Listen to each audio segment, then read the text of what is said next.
Hello, today I will be showing you how to blur a part of your video, and also make the blur follow the object in CapCut PC. This video is a request from Quincy, so if you ever want me to make a video, just comment down below your suggestions.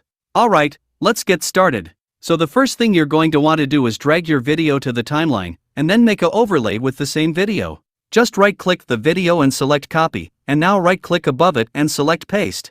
Now you have an overlay video. So now what we're going to do is go to the Effects tab, and click the Video Effects drop-down menu. From there find the Blur effect. Now we're going to drag the blur effect on top of the video overlay, so that it only affects that one video.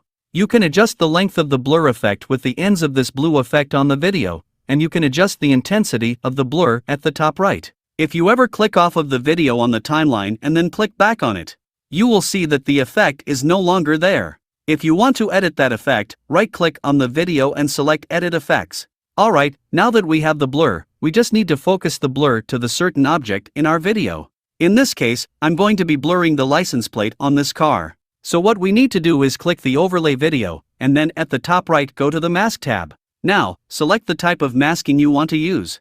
For this video, I'm going to use the rectangle masking because it is the shape of the license plate. Now I'm going to adjust the mask to fit the license plate. Now as you can see, the license plate is blurred in our video, but if you play the video you can see that the car moves, but the blur doesn't move with it. So in order to make the mask move with the car, we're going to need to use keyframes. So, the first thing we're going to do is add a keyframe at the beginning by moving our cursor to the first frame.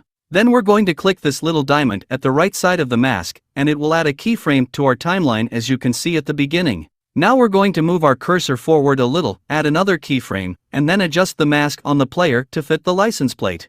Then we're going to keep doing that until the end of the video. Now as you can see, the mask will follow the license plate thanks to the keyframes. I hope this helped, and if it did, make sure to like and subscribe for more videos like this.